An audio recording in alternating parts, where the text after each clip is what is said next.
This episode is brought to you by Amazon Business. How can you free up your team from time-consuming office tasks? Amazon Business empowers leaders to not only streamline purchasing, but better support their teams so they can focus on strategy and growth. Free up your teams and focus on your future. Learn more about the technology, insights, and support available at amazonbusiness.com. ChatGPT Plus is free for college students through May. Here's the thing. You've got a lot to do between now and then. Studying for finals, writing papers, trying to keep your life on track. And ChatGPT can help with all of it. It can quiz you for your econ exam, make a study guide from your French notes, plan out your meals and study breaks. It can get really specific on how you like to learn. It can even help you come up with ways to stop procrastinating. So from now until summer break, take advantage of all the ways ChatGPT can make your life easier. Restrictions apply. Skeleton Dance, played by the Edison Concert Band.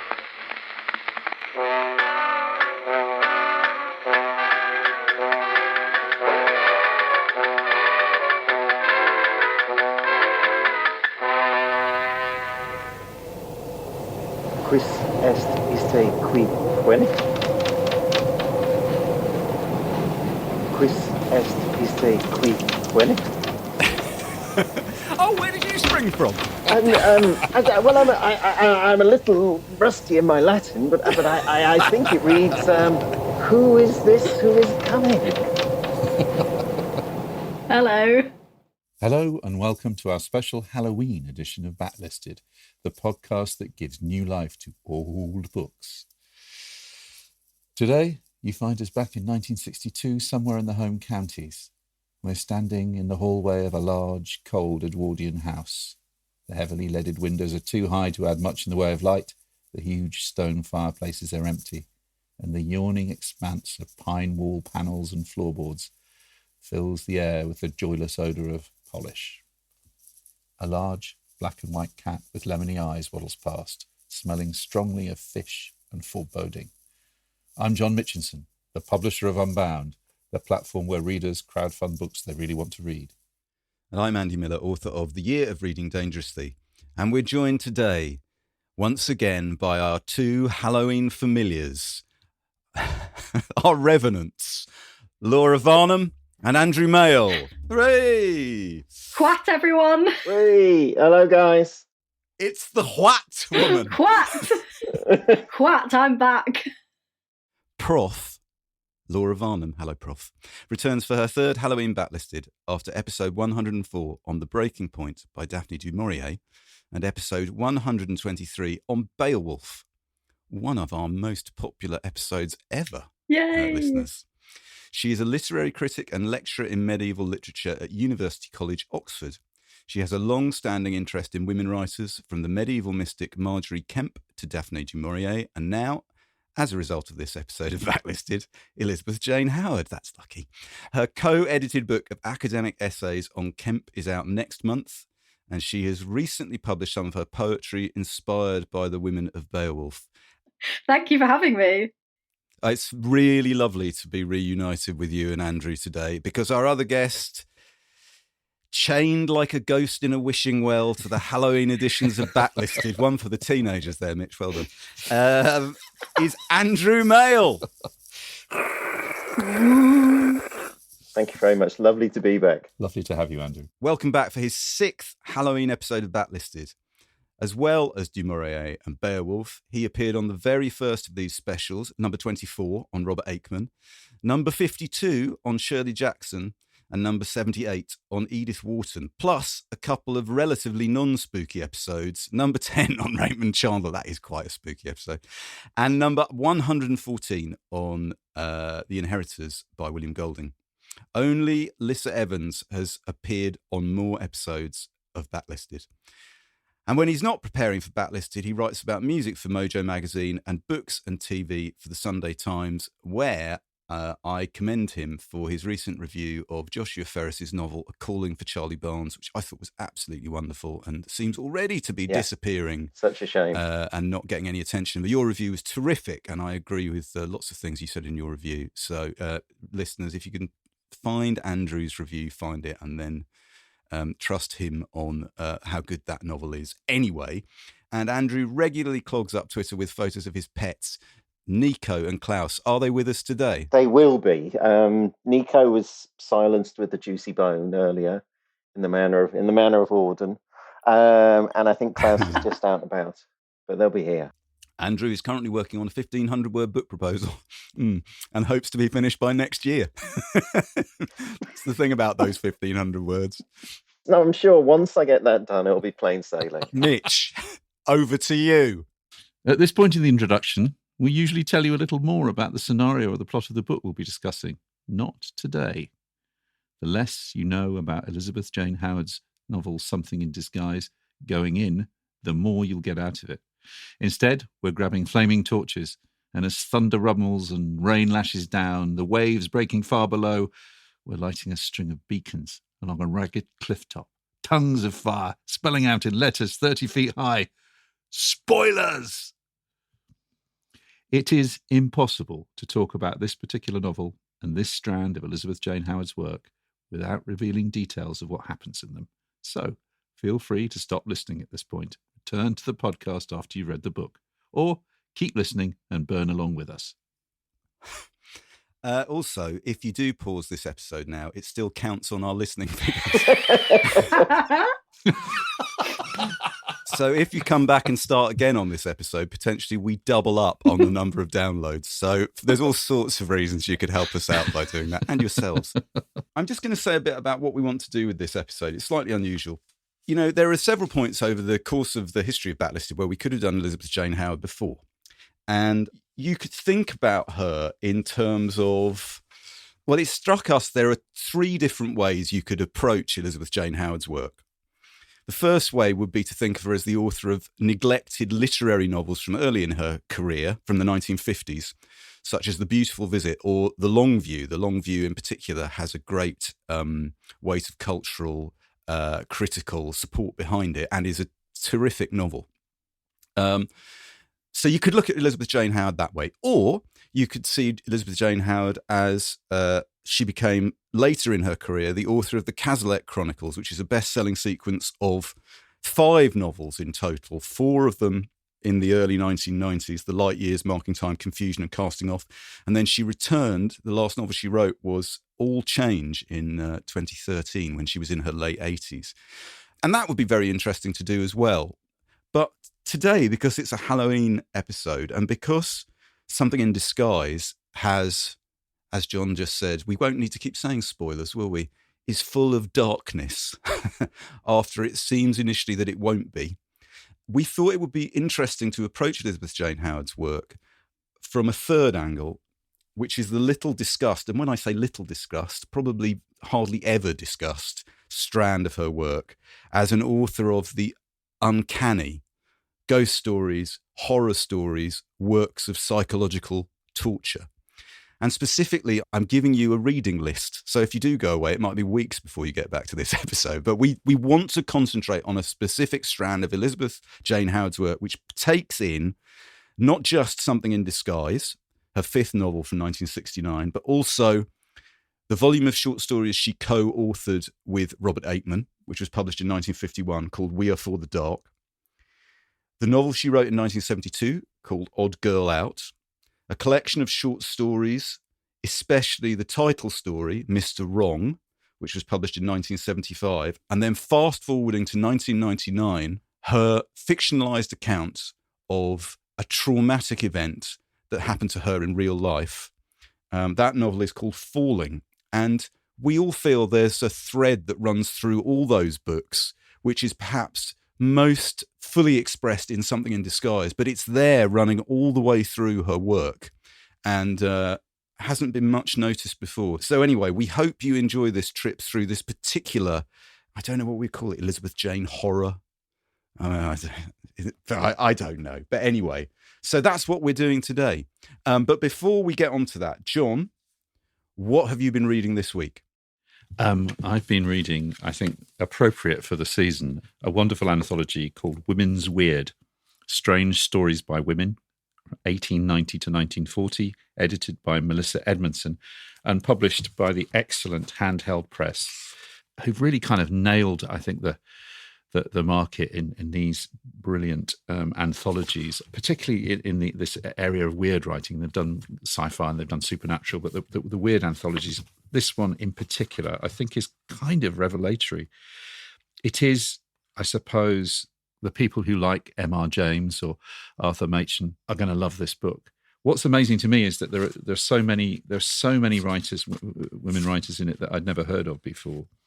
And they're so good. These stories are so good. They're ghost stories.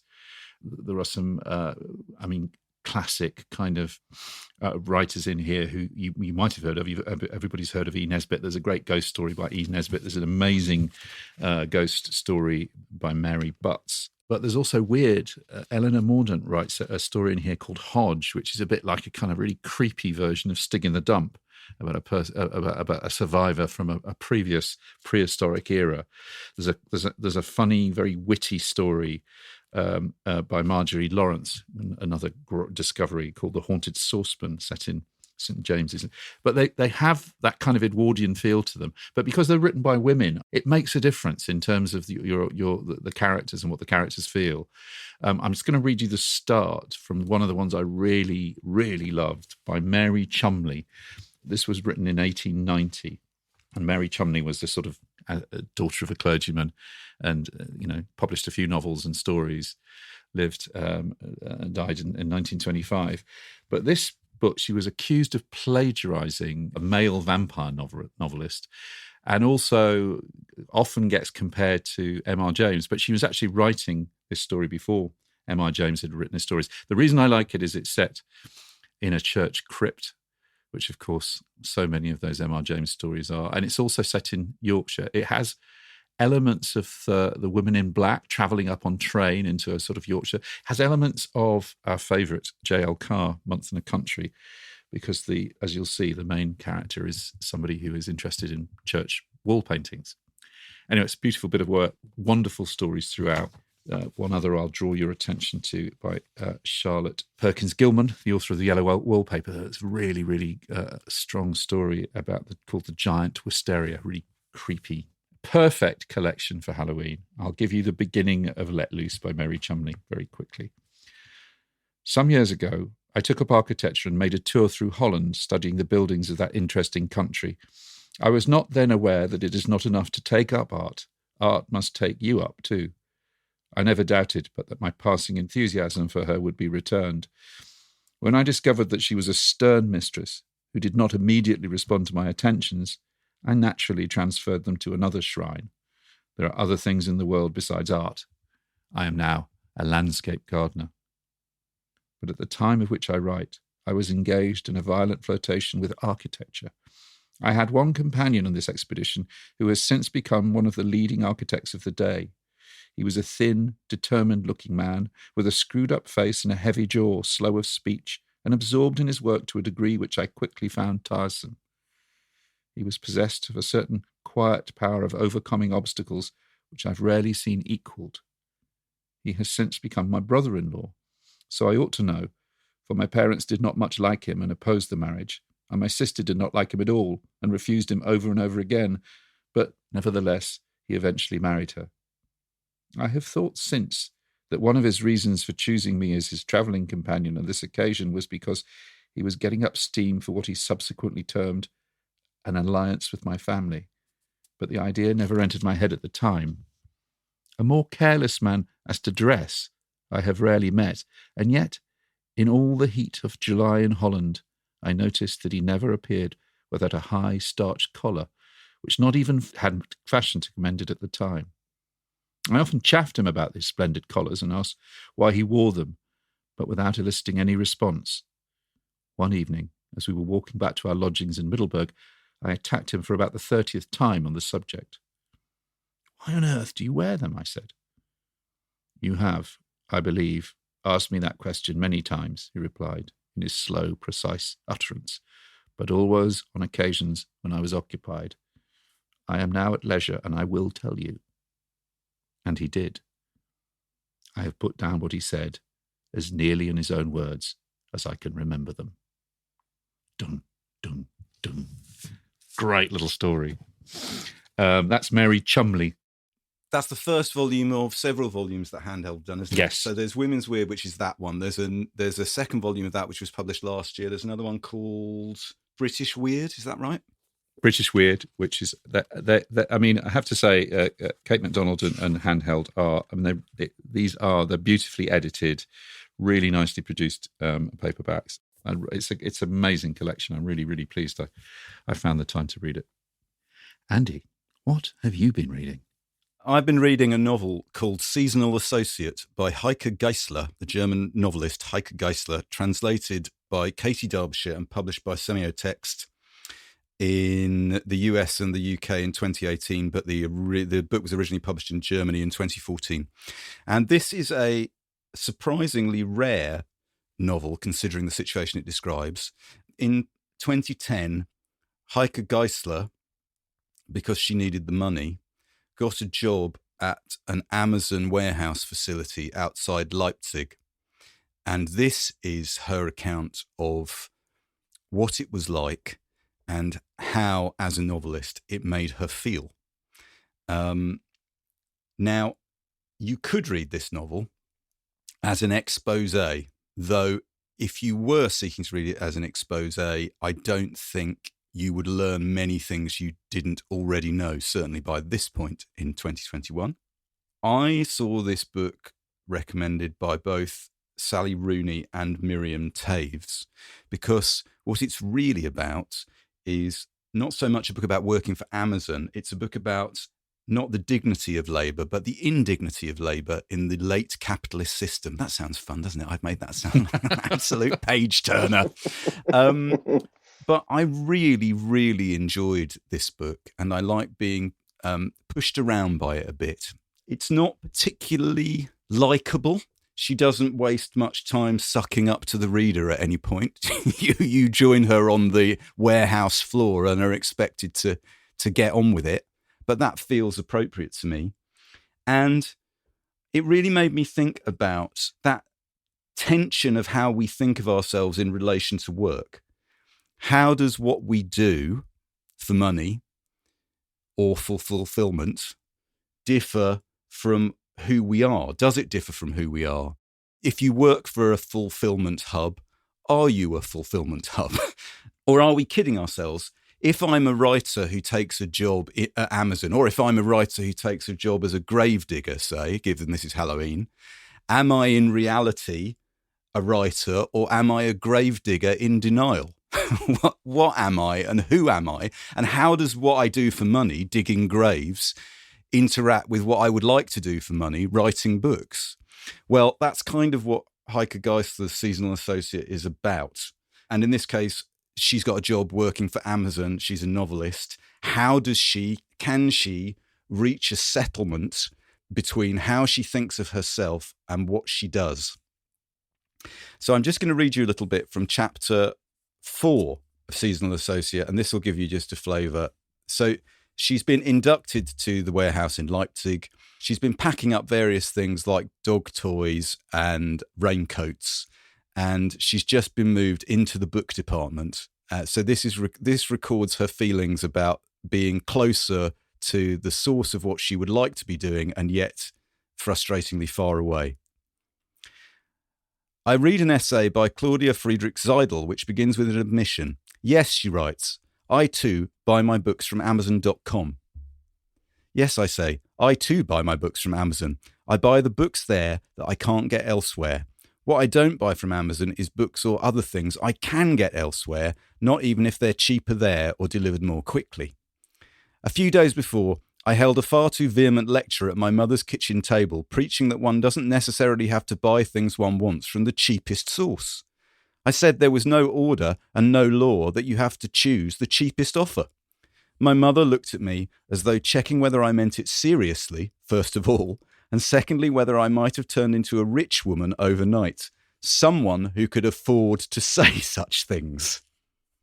She goes on, so she gets moved onto the in the book packaging department, right?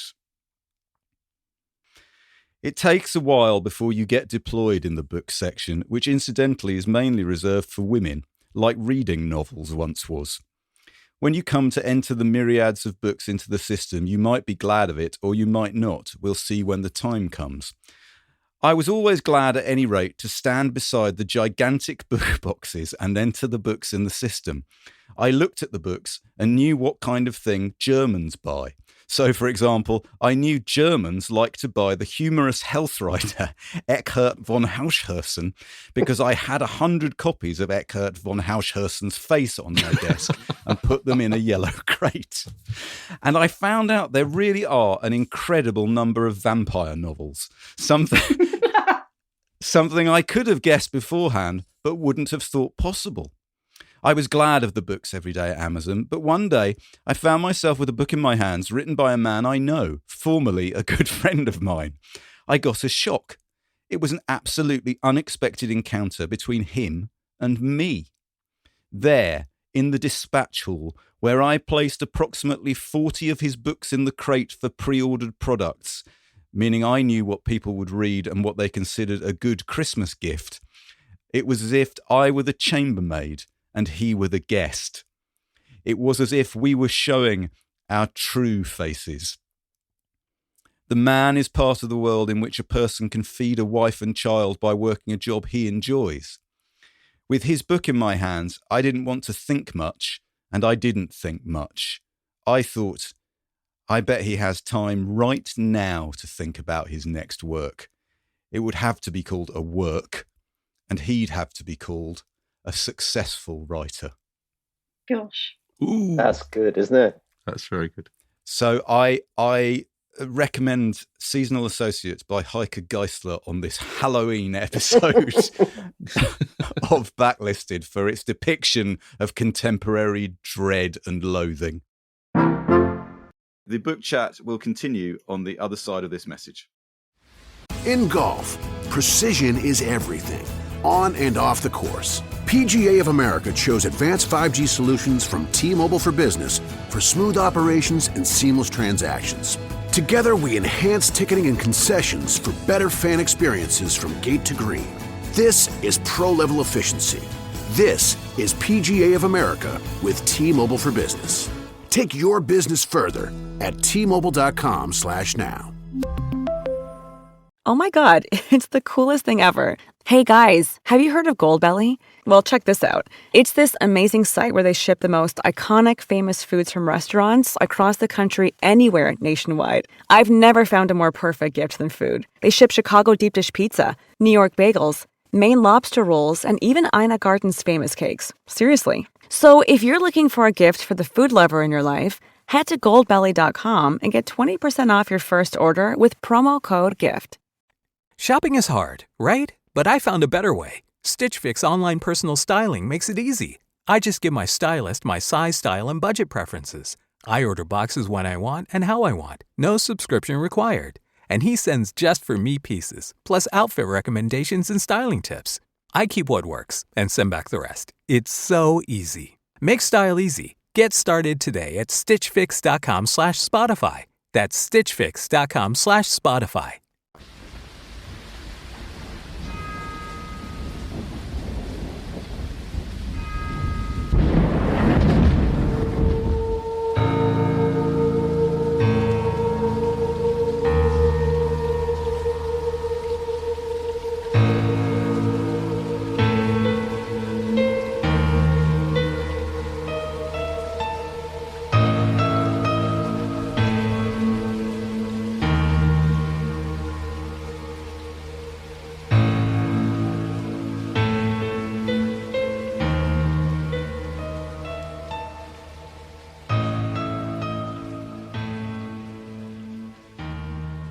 Andrew, did you recognise that tune? No. Anyone? No. It was the musician Nikos Achilles' setting of Black Sabbath by Black Sabbath. Oh, That's very good. I was not making that connection at all. The Devil's Interval you heard there at the Yeah. That's precisely, right? I was thinking some sort of 70s film, but We'll put a link to that magnificent orchestral arrangement of Black Sabbath on the website for people to listen to. So before we get on to talking about Something in Disguise by Elizabeth Jane Howard, I thought it might be really useful to do a callback to 5 years ago and the episode of Backlist about Robert Aikman. And I wondered if, Andrew, you could just give us an introduction to Elizabeth Jane Howard's work with Robert Aikman on their collection, We Are For the Dark, which was published in 1951. Elizabeth Jane Howard met Aikman and his wife, Ray, through literary friends in the early 50s. She was trying to finish her first novel, The Beautiful Visit, and they ran a small literary agency, and they agreed to help her. Elizabeth Jane Howard's marriage to her first husband, the conservationist Peter Scott, was on the rocks. And Aikman started to romance her. And it's interesting how she describes this in terms of what we were saying about Something in Disguise. She says she initially found him supercilious, patronizing, and unprepossessing. Oh, dear. Love's young dream. Yeah. And he told her that he loved her. And she has wrote on a couple of occasions that she had what she called a great hunger to be loved and to be in love. So Robert and Ray, who were in a kind of marriage of convenience, he'd married Ray so that she wasn't called up into the army, and he was a conscientious objector. So they pulled her, Elizabeth Jane Howard, into their world of the arts, of opera and the theatre, but also their belief that the cultural world was in decline, that everything was rotting, and that better days were behind them, and no good would come of the future. And that is kind of what caused them both to form the Inland Waterways Association and start rebuilding the canals and making them sort of useful for sort of holidays and sort of pleasure boating and all that kind of stuff. And she worked as a secretary. We should make the point, she was really young, right? She's in her early 20s, yeah. Incredibly young, in her early 20s, yeah, I meant to say that, yeah. So she's incredibly young, and she's already in her first she's already sort of thinking of divorce from her first husband. So she was flattered by him and flattered that he would put so much faith in her. He made her the secretary of the Inland Waterways Association and helped her get her first novel published, The Beautiful Visit. So, and then Aikman kind of uses her and basically says, I've got these unpublished ghost stories I've been writing. And he was basically writing them because another member of the Inland Waterways Association, LTC Rolt, had been writing ghost stories. This story never gets any more normal. It's so weird. It doesn't, absolutely not. And the thing is that Rolt also wrote ghost stories set within the modern industrial world. So when we talk about 3 Miles Up and this kind of, novels set, ghost stories set around trains and trams and sort of, and all that kind of stuff. So Aikman's writing these unpublished stories and basically says to EJH, can you help me get them published? And so she goes to her publisher at Cape and proposes this book where she writes 3 stories and he writes 3 stories. And the 3 stories that he wrote were The Trains, The Insufficient Answer, and The View. And the 3 that she wrote were Perfect Love, Left Luggage, and a short story called 3 Miles Up, which I think anyone who's ever read it would agree is one of the great modern classics of one of the greatest British ghost stories ever written. Laura, what did you make of We Are For the Dark? Absolutely magnificent. I think 3 Miles Up is definitely one of the best ghost stories, if not one of the best short stories I've ever read. One of the things that I thought was fascinating about the collection as a whole was the way in which you've got these hauntings that are all about movement and about being on the move and being mobile, the trains and the canals and something that's not perhaps the sort of traditional ghost story when you're in a kind of Gothic house setting, and there's some of that going on in Something in Disguise. But I thought they were fantastic, and I thought that Jane's ones had a kind of cool clarity about them, despite the ambiguity and the things that are left to your imagination at the end. I felt that you could tell the difference between the two. So 3 Miles Up, you can get to read quite easily. If you can find a copy of, it's in a lot of anthologies, if you can find a copy of Elizabeth Jane Howard's collection, Mr. Wrong. Which is a Pickador, imprinted Pickador. It's in there too, yeah.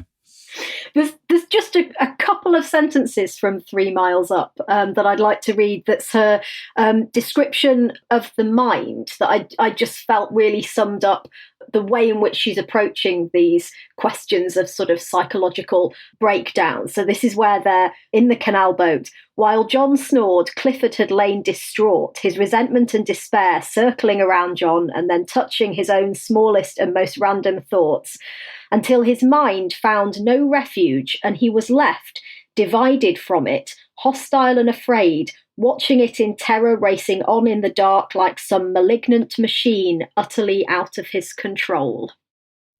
And in that respect, there is a link, fascinating link, between 3 Miles Up, written in 1951, and Falling, written in 1999. Those are clearly the work of the same writer all those years apart. But there's also a link with Something in Disguise, isn't there? And the mind games that are played on May by Dr. Seedham. Oh, yes, you're quite right. Yes. Yes. Yeah. Which is kind of, that was kind of after she got caught up in the Uspensky Society, didn't she, Elizabeth Jane Howard, which is kind of, I think, one of the disciples of Gurdjieff, and writes that into Something in Disguise, where there's this bit, which we'll get into later, but the bit where things are starting to collapse and she's playing all these horrible mind games on herself, inspired by the terrible Dr. Seedham.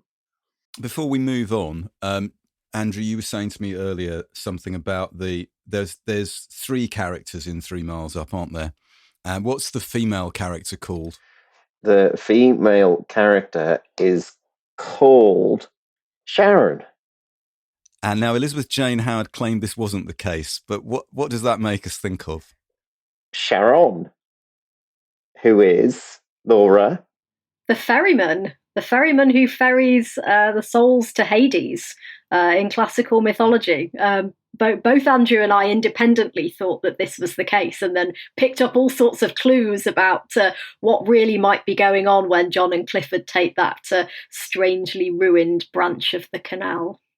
Yes, because there's a bit, isn't there, where she quite happily talks about the red and burning sky, and how she's quite at ease in that world. And then as everyone is getting progressively colder and freezing, it doesn't really seem to affect her.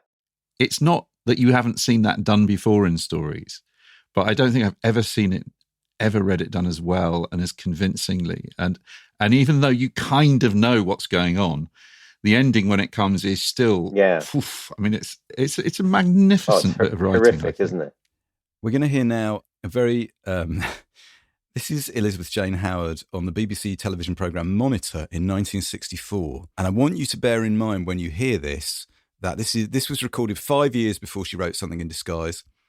And she is about 40 years old. And as we know, she had 50 years of her career to run after this interview. And here she is. She's interviewing here Evelyn Waugh. Mr. Waugh, you were 60 in October. Do you regard your life's work as over? Oh, I wish I could say so. But use any other profession on reaching retiring age. But as you'll find when you get to my age, writers have to go on and on till they drop. 70 used to be a proper span. Now it may be 70. These awful doctors keep on going. Years and years and years. I regard longevity with the utmost horror. Do you think that an aged novelist suffers any particular impediments in his work? To compare small things is great. If you compare me with any of the well-known novelists, like, say, Dickens, all their comic and inventive work was over long before they reached my age. It's a very, very rare thing to be able to go on. Well, in Vile Bodies, I think it is, you say, if the young knew and the old could.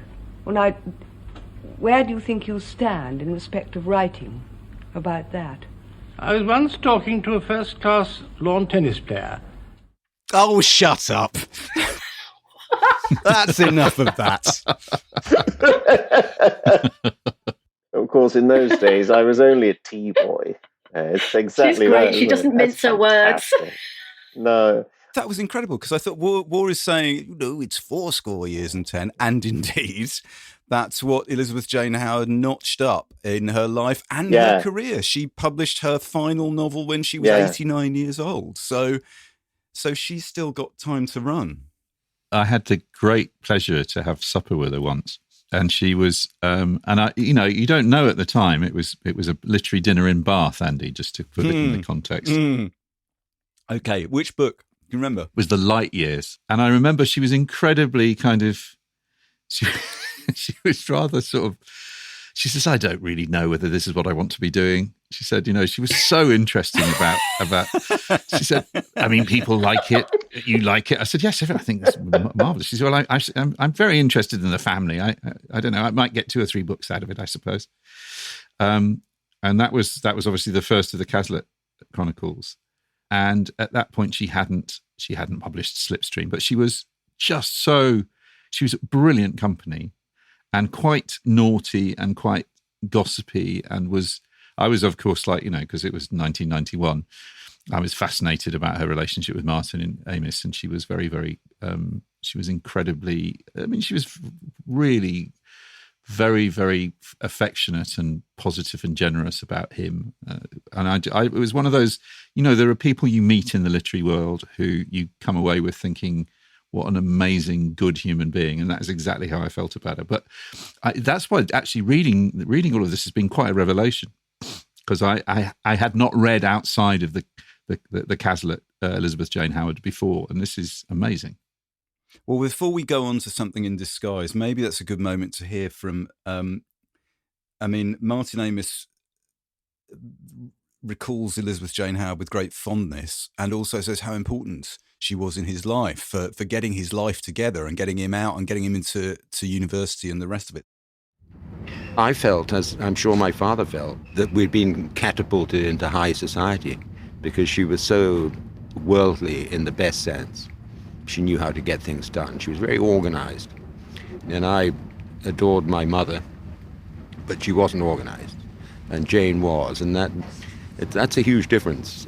Suddenly things were possible, holidays, sorties into the West End where everything worked like clockwork.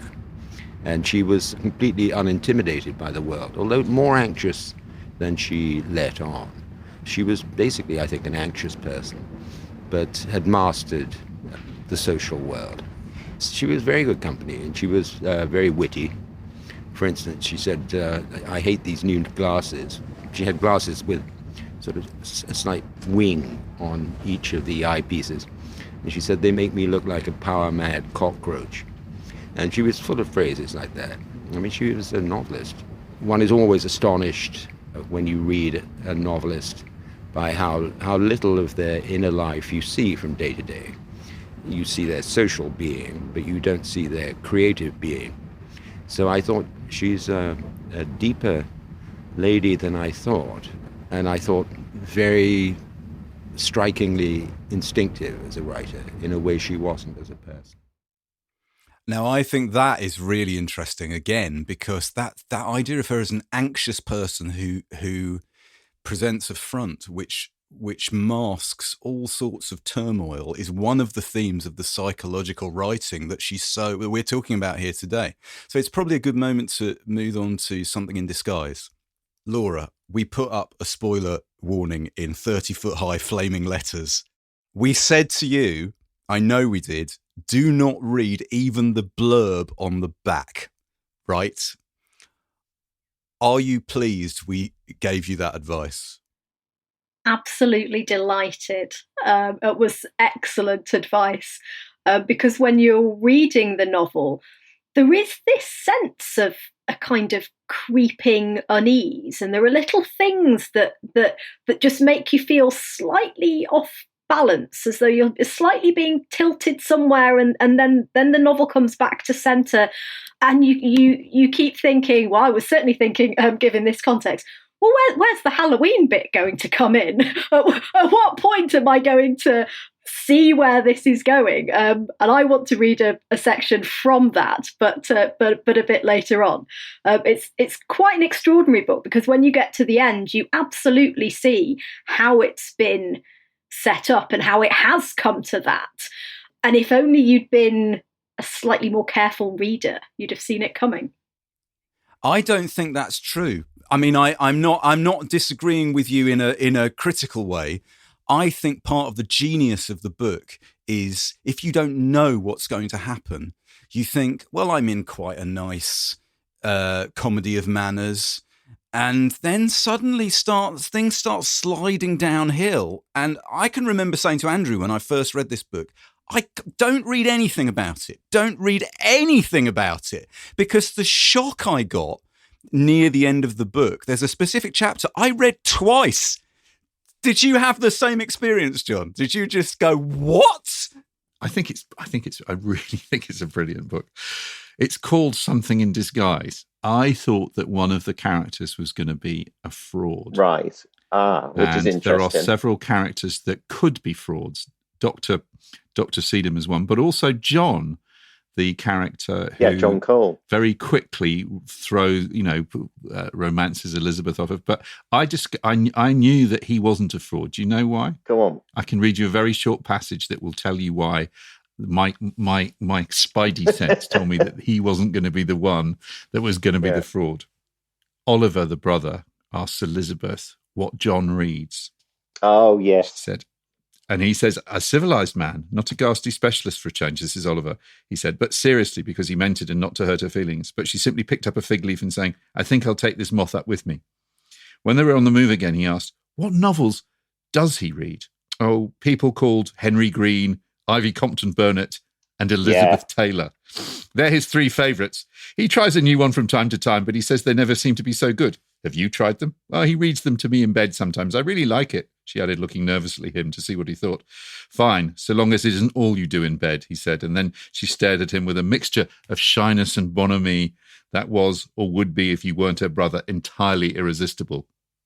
It isn't.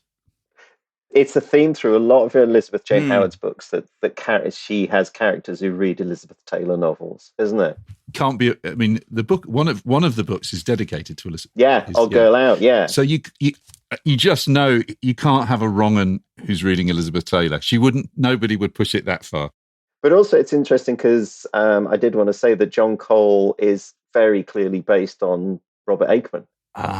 And when you think about it, the thick glasses, the interest in opera, the very odd relationship with his wife. And so this is, and also the appalling daughter.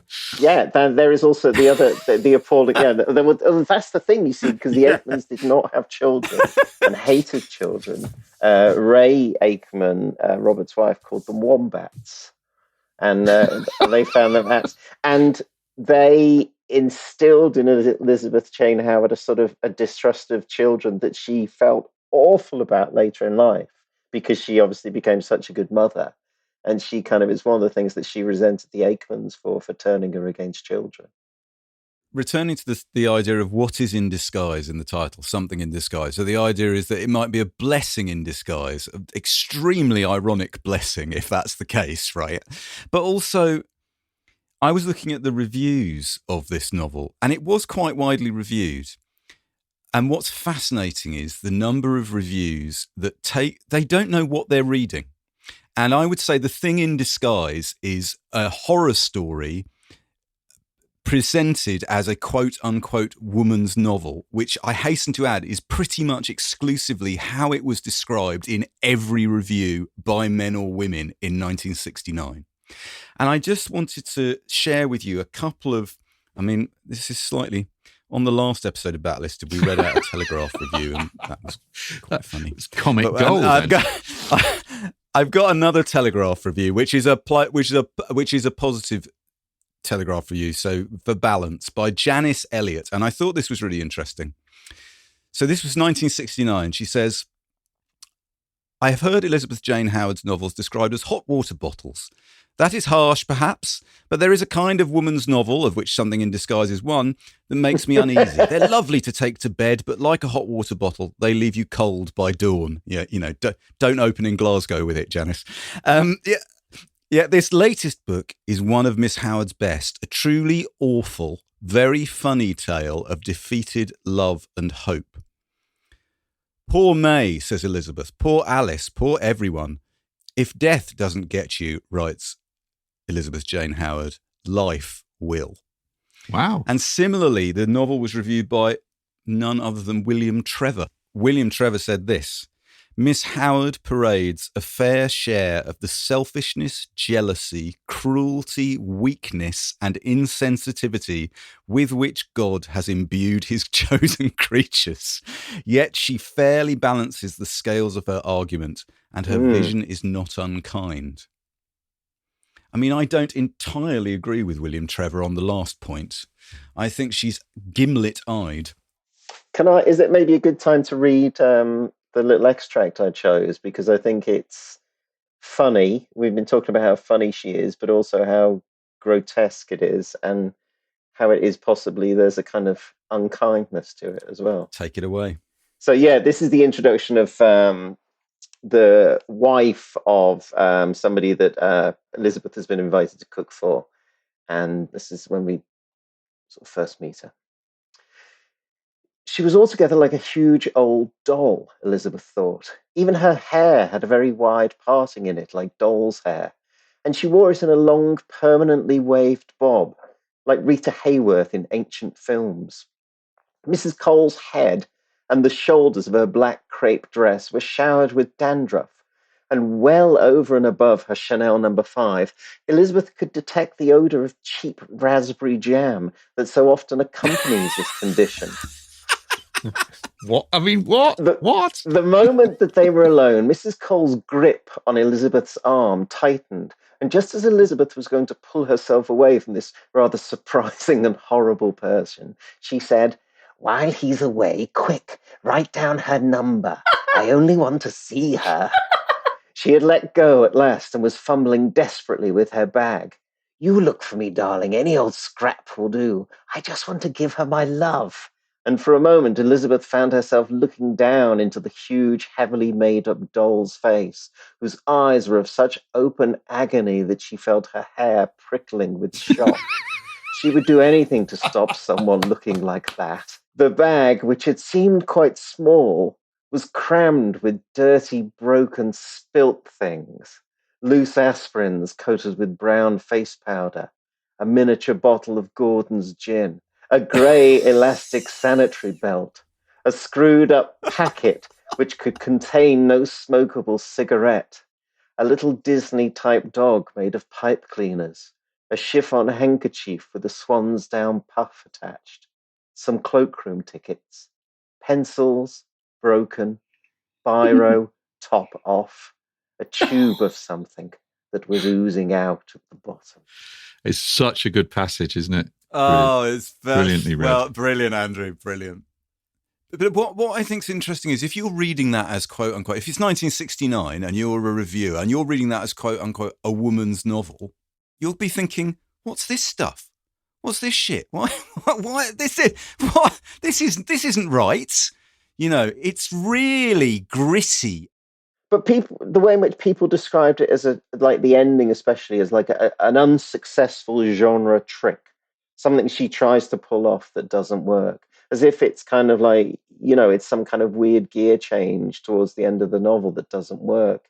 It's so clear that she is working towards something unpleasant, that there is kind of, that there is that undercurrent, isn't there, of just unease, kind of women kind of fitting their lives around kind of domestic obligations, and that there being something toxic in that's going to come to a head. Absolutely. It's absolutely right, Andrew, because then, that scene is so hilarious when Mrs. Cole ends up face down in her dinner. Yeah, it's funny, but but also you're thinking, because there's a part of you that thinks she is like this because of John Cole. There are things that John Cole does not want to reveal about his life. He doesn't want to reveal certain details about his daughter. He doesn't want to reveal certain details about his wife. He comes across, as you say, as a good un, as a charmer. But again, there's something in disguise there. There's something that he doesn't want to show. I'm going to ask Laura to read a bit in a minute, but we've got some very rare extracts of Elizabeth Jane Howard herself reading from this novel, Something in Disguise. And you can choose, panel, which you would rather hear. Would you rather hear Elizabeth Jane Howard read about Elizabeth's cat Claude, or would you rather hear her read a section about mayonnaise? Mayonnaise. I mean, Claude is a star in the book. Claude stars in the book anyway. Let's go with Mayo. Right. It was 25 to 8, and the Colonel was doling out sparse portions of the salmon trout. "What's all this?" he said, when he saw the mayonnaise. Oliver answered immediately. "It is a sauce made of egg yolks and olive oil and flavoured with black pepper and vinegar called mayonnaise. It was invented by a French general's chef at the siege of Mayonne, hence its name. How interesting that you should never have encountered it before." The Colonel put down his servers and glared steadily at his stepson. May said, "Herbert didn't mean that, did you, dear? He meant—" "What's it doing here?" finished Oliver. "Ah, well, Liz made it with a bit of help from me. We thought you'd like a sauce with a military background." There was an incompatible silence while the Colonel served the fish and handed plates to May for new potatoes and peas. Then he said, "I'm all for plain English cooking myself." I think she is walking that tightrope between what is funny and what is deeply macabre and dangerous. And this comes back to the way she represents gender relations all the way through the book. Quite early on, Elizabeth describes her stepfather, Herbert. She says, "He gives me the creeps. He ought just to be poor and funny, but he isn't." And Oliver says, "Well, he is funny. He's a pompous old fool." And Elizabeth says, "You're not a woman. You wouldn't understand." And I think that speaks to all of the books we're talking about. But the passage I wanted to read is from the Christmas Eve chapter right at the end. Andrew and I were saying earlier today, it's a masterpiece of, it could almost be a short story, a horror short story. Yeah, it's a brilliant, it would work as a brilliant standalone piece of horror writing. It's incredible. Yeah. So May has woken up in the middle of the night and discovered that Herbert was about to bring her a drink. He hasn't done so. She's been feeling very unwell for quite a lot of the novel. So I just want to read a couple of small moments from this. This is when she wakes up. "She became awake quite suddenly. One moment her head was on the block and the guillotine knife was coming down with its inexorable force, and the next moment her eyes were open. The alarm clock was ticking away, and she was herself, in bed with the bedside lamp on. She remembered that she'd been ill and that Herbert was fetching her a drink, that she must have dozed off. As she sat up, she realised that she still felt pretty awful, and she looked to see whether she had any water left. And she goes down the stairs, and she goes straight to Herbert's study, because she saw that the light was on there. It was one of those glaring lights, a naked bulb topped by a shallow glass shade. It did nothing to soften, let alone conceal, what she found. Herbert was dead. He seemed to have opened a window just before he died, as his hand was still clenched upon the casement catch, and he lay with his arm, its shoulder and his head upon it, half out of the window. It looked a very odd position, but then she realised that in fact he was jammed there as he'd fallen. The width of his shoulders had stuck in the narrow window frame. The rest of him was sprawled over the low stone window seat and floor. Snow had fallen against the open casement window, and his head and clung there, making his white hair look like dirty ivory, and he was so cold to touch that she knew he was dead. She noticed all this without feeling anything, but it seemed to her that everything was happening so slowly, like people said about films and things, that for all she knew, she might have run into the room, seen all this, and any minute now would give a shriek. It was just that she hadn't got to the shriek. She never got to it. There was more to notice in the same slow, minute and passionless manner. Minute and passionless, how brilliant. Minute and passionless. So, Laura, you picked up there what I think is one of the themes about the horror content of a lot of the stuff we're talking about, which is the relationship between women and men. And after Something in Disguise, she published the short story Mr. Wrong, which feeds directly into this. We don't want to say too much about that. She is married to, happily married for a while at least, to the novelist Kingsley Amis, trying to help bring up his children. And it would be good to hear, let's hear from Martin Amis again as a kind of witness to the differences between their methods, between his father's method and Elizabeth Jane Howard's method as a writer. It was a very interesting contrast. Kingsley was a grinder, and no matter how hungover and terrible he felt, he would trudge off fearfully into his study. He confided that every day he thought he would lose the knack. But he would go and, put his nose to it, and he would come out at the other end with 500 words, 800 words. Jane didn't disappear into her study till the last possible minute. She would be gardening or cooking or staring out of the window, smoking. And then she would, in a flurry, she would disappear into her study. And you'd hear the mad clatter of the typewriter keys, and then she would emerge an hour later, having written twice as much as my father would in a whole day. I liked Mr. Wrong, which was the title story of a collection. A terrifying story about a murderer. Marvelously sustained atmosphere, and very well written in her way. My father used to sort of pick on her grammar a bit. There wasn't textbook grammar, but it was always better than his so-called improvements that he suggested, which were technically correct, but lost that instinctive flow that she had. How revealing that is, right? Pick on her grammar, right? I just wanted to say something that's related to that, and it's from one of the biographies about when she was writing Something in Disguise in Texas. I think it's from Slipstream. And she says, so I drove Kingsley in the mornings, went back and worked on my novel, Something in Disguise, then fetched him home for lunch, then drove him back to work, then went to the supermarket before fetching him back again.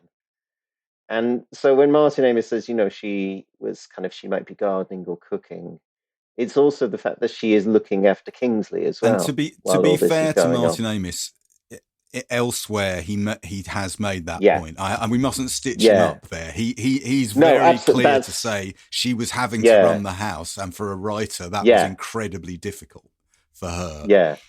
But also that is one of the themes of Something in Disguise, isn't it? It is that of these women who are attending to these petulant, childish men. You've got Alice looking after Leslie in their luxury Spanish-style bungalow. And then you've got May looking after Colonel Herbert at Monk's Close. And one of the things I wanted to add about it, that... And you've got Ginny. You've also got Ginny brilliantly. It's one of the best bits of the whole book, where she kind of looks after Oliver when he's ill and then just slits him up a tree and leaves him.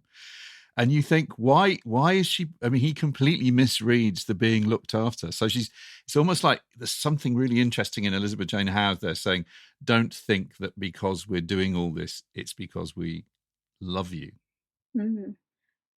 The awful things that happen to Alice, and there's this moment at the end where she can't even be bothered to really decide whether it's worth existing or not. And that's the reality of what happens to women who are treated in this way by men who are, on the one hand, incredibly dangerous and calculating, but on the other hand, are rather like Herbert. And it's one of the things that the character Elizabeth talks about in the novel. She keeps saying, well, he's rather dull and stupid. What if he's dull and stupid and wicked at the same time? And it just reminded me of a line in Odd Girl Out, where there's a character called Anne who has left her first husband. And she thinks to herself, he might have killed me, she kept thinking. Indeed, had she stayed, there was a very good chance that he might just do that, by mistake, of course, as he seemed to do most things. There are men here who might just accidentally kill women. Laura, did you think, I don't know how you felt about this, both Something in Disguise and Odd Girl Out are dated in their setting, right? They're quite kind of 60s, 70s fondue gowns, good life setting, And yet, psychologically, and the issues you've just been talking about, they're ahead of their time. They don't feel dated at all. In fact, I'm trying to think of other writers who managed to pull off that trick, where it's sort of cheese and wine on the one hand, and on the other hand, terrible anxiety and dread about relationships on the other. Did you find it contemporary? Absolutely. I mean, there's a similar thing going on in Du Maurier, but there's a kind of intensity there, and so maybe there's something to do with the setting that it feels as though you're within a particular type of book. I feel like I'm kind of slightly criticising Du Maurier here, but there is something about Elizabeth Jane Howard where it is that something in disguise. You're seeing these men who are in disguise and who don't even often know themselves what they're doing. She writes the Cazalet Chronicles. They're massively successful. She becomes a huge bestseller comparatively late in life in the 1990s. She's very much in the wave of Mary Wesley and Joanna Trollope, and the publisher makes them look like those books. But in fact, they are dissimilar, right? And the look, sorry, Picador, but the look you've put on Something in Disguise is so inappropriate. It's Something in Disguise. I mean, it's ridiculous. But maybe it worked. But anyway, for that reason. Yeah. This is a clip from 1987. And again, Elizabeth Jane Howard is a successful novelist in her early to mid 60s when this interview takes place. It's for the BBC. It's in 1987. It's with Sally Hardcastle. And I think I'd just like to feed this into the conversation we're having. Do you like men? Yes, I do like men. I think I'm rather afraid of them a lot of the time. That's one of my problems. I wish I didn't, but I think I feel that at my age, I feel uneasy with them because I feel that I'm not a young, attractive woman. And is that partly because you were very beautiful when you were young? Well, I suppose it's because people took a lot of notice of my appearance, yes. I never thought I was very beautiful, but there we are. I don't want to sound coy about that. That's what people said, so... But yes, I think I feel perhaps that I'm a bit of a bore, you see. I get on with people I work with quite well, men I work with. I always find that goes very easily and well.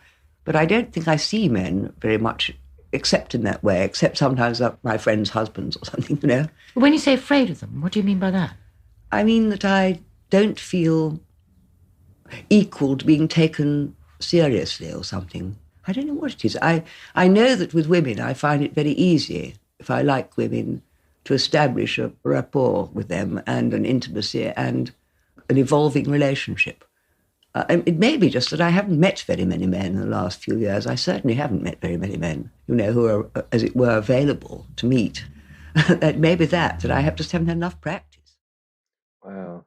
That is brilliant, but it's also chilling because it's an interview quite soon after that, the Desert Island Discs interview, that the man who comes into her life, who forms the basis of the story, Falling, hears her say something very similar to that and decides to seek her out. She publishes a novel in 1999 called Falling. And this is based on, let's keep this short. And again, we'll try and get away from spoilers, but she was taken in by a con man and in the 1990s. And who, as Andrew says, heard her on Desert Island Discs, recognised a victim and honed in on her via letter and then in person. And she turned that experience into the novel Falling. Now, Laura, had you read this book before? No, I hadn't. And I was absolutely bowled over by it and completely terrified by it. It actually genuinely gave me nightmares. I read the first chapter, which is in the voice of Henry, who's the con man, who she does this brilliant trick where really she's revealing to you from the get-go who this man is. And the hairs on the back of your neck stand up on end and you think, oh yeah, I know this guy. This guy's really dangerous. He's someone I need to be wary of. I'm not going to fall for this. And yet, as the novel goes on, you do, and you're drawn in. And his narration in particular, it makes you complicit. It's chilling. Henry, apart from being a psychopath, as they mostly are, is an enormous egoist. And he would say I all the time because his world is himself. And really all he notices are things that might or do or would affect him. Daisy is a more balanced creature in a way and able So I wanted her to be she because she's cooler about it in a way. She doesn't, her emotional structure's there all right, but she doesn't regard herself as the centre of the universe in the way that Henry does. Henry really is not able to think of anything else. No, I think most psychopaths are afraid of men and dislike women. And I think that, I mean, very generally speaking, I think there's the categories that they fall into. It's why they have no men friends. They are afraid of them. And it's why they despise women who fall for them. I mean, they just, that's how it goes. So, Andrew, there is a thread there, isn't there, between We Are for the Dark, Something in Disguise, and then Falling. You know, that is the same writer revisiting territory, but hiding in plain sight. You know, just kind of these men, yeah, she identifies them as psychopaths at this point. And you can go back and look at Something in Disguise and look at Colonel Herbert and even look at Leslie and say, yeah, they're the same person. They're the same person. It's a horrible thing, I think, to stumble upon over a 50-year period. And what's interesting then is also if you go back to 3 Miles Up and you see that these men, they might kill somebody by accident because they're incompetent, because they're not able to function by themselves and they're waiting on a woman to come in and cook for them and help them. And in 3 Miles Up, it just so happens that the woman who comes in is Sharon, is a figure from the River Styx. But that point, when you read all the stories, you realize that those comically inept young men aren't that different from Henry in Falling. And societal psychopathy, that's the thing, right? It's the guilt by association, if you like. Patriarchal guilt by association. Laura, you were just going to read us the beginning of Falling, I think. I would think that would be a nice thing to hear. Yeah, and I think it's just worth saying her incredible fearlessness in deciding that, having been through this experience in her own life, that she would then inhabit it and recreate it. That is an extraordinary thing. So this is from chapter 1 and the opening, Henry. She has left me. This last most terrible blow has knocked me out. I don't seem to be able to think about it for long enough to gain the slightest inkling of why this has happened. She was in love with me, I'm sure of that. Or was she simply sexually infatuated? My experience of women, considerable, for I am, after all, over 60, had, I presumed, taught me a good deal about how extraordinarily different they are from most men. I accept myself here, as I feel I've always had an intuitive understanding of the comparatively few women I've been in love with, have known them often better than they've known themselves. I now think that one reason why I found it difficult to get on with my own sex has been that what I've learned of them has been largely through women. It has been through their confidences, and sometimes simply their responses, that I realised long ago how many of them are mistreated, that enchanting early awareness of their sexuality and romantic inclination is all too often nipped in the bud. Thus are bred the ice maidens, the termagants, the nymphos, the drab domestic servitors, and the hysterically sentimental matriarchs. I blame men for these sad consequences, much as other people blame parents for the delinquent child. It has been my good fortune and naturally my pleasure to undo and heal some of this damage. Indeed, I can honestly say that my greatest joy has come from pleasing a woman, in teaching her to inhabit her own body with pleasure and pride. This cannot be achieved by mere sexual prowess. I have no way of, and indeed no interest in, measuring my own against that of any other man. It comes from that mixture of affection, cherishing, and loving that cannot be assumed, but once present needs constant expression. Women need not only to be loved, they need to be told so. I believe George Eliot had something to say about that. Oh, it's terrifying, though, right? It's absolutely terrifying. It is terrifying. It's kind of Hilary Mantel Beyond Black terrifying, isn't it? Well, Hilary Mantel is a huge fan of Elizabeth Jane Howard, and that's one of the things I wanted to say, that she gets it. There's a piece that she wrote for The Guardian on Elizabeth Jane Howard where she actually says, you know, of course she's known for the Cazalet Chronicles, but the thing about her is the grimmer it is, the better it is. can we give the last words to Jane, as she called it, Elizabeth Jane Howard? This is a clip from an interview in 2004 and she's talking about falling here with Eleanor Wachtel. And I think this is a good note to finish on.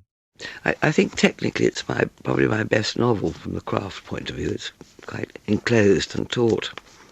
I really wanted to write it. I enjoyed writing it, actually. I mean, it is a novel. I haven't precisely described this person whom I knew. I mean, a lot of things are the same, and the general direction of things are the same, but I was able to make what I wanted of it. And some of his past was more murky than I've described in my book, actually. But a friend writer who lives near me, called Louis de Berniaux, said, well, at least you got a novel out of it. And I thought, yeah, that's quite true, that's what happened. And it somehow made the whole thing the right size. Enclosed and taut. There it is. There's the description of what we've been talking about today. Enclosed and taut, whether it's 3 Miles Up or Something in Disguise or Falling. And like you said, Laura, the bravery, the sheer steeliness of taking that experience late in life and turning it into that book.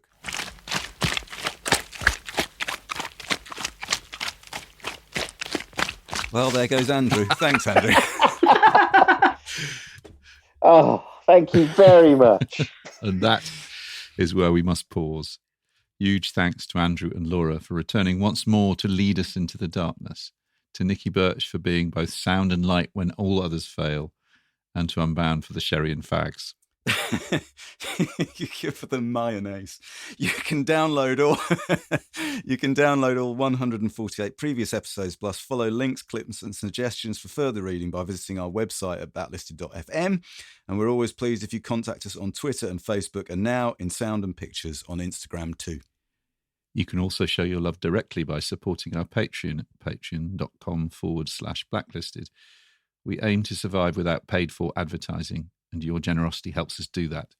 All patrons get to hear Backlisted episodes early, and for less than the price of a double helping of potted shrimp at Herbert's Awful Club, Lock listeners get to 2 extra Lock Listeds a month. Our extra podcast, our Flat in Town, where the 3 of us cook lobster, drink puy-fuise, and enthuse about the books, films and TV and music that kept us sane in the weeks previous.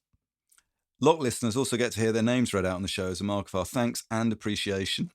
This week's batch roll call is Dara McCabe, Roberta Munro, Thomas Robinson, Helen Legg, Susanna Escobar, Kevin Rennie, ZP Liu, Lisa Doherty, David Hughes, Neil Crawley, Sally Bowdler, Dan Porter.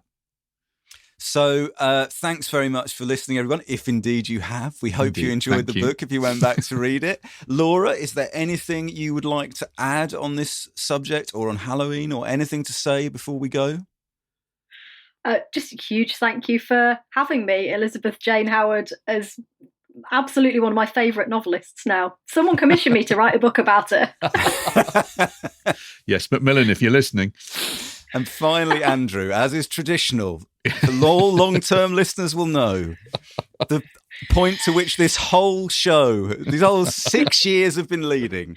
Andrew, if Something in Disguise by Elizabeth Jane Howard were a Gene Kelly film, which Gene Kelly film would it be? It's Always Fair Weather. Because... Oh! Magnificent. Because it is... The film begins as a regular stripe of generic MGM musical filmmaking, but underneath and throughout, there is a busy underground stream of anxiety, and it's about men and men's violence and men's unhappiness and men's ineptitude, and there's a toxic subtext running throughout the film, and then in the end, it ends with the most unexpected gear change that many at the time thought was ridiculous. I'm in awe of magnificent. Absolutely magnificent. Well, listen, thanks very much for listening, everybody. We hope you have a spooky Halloween. Thank you. Brilliant time. Thanks, Laura. Thanks, Andrew. Thanks, Nikki. Brave Nicky Birch there, the line. Thank you and see you next year. Bye. If you prefer to listen to Backlisted without adverts, you can sign up to our Patreon. It's www.patreon.com/backlisted. As well as getting the show early, you get a whole 2 extra episodes of what we call Locklisted, which is Andy, me, and Nikki talking about the books, music, and films we've enjoyed in the previous fortnight.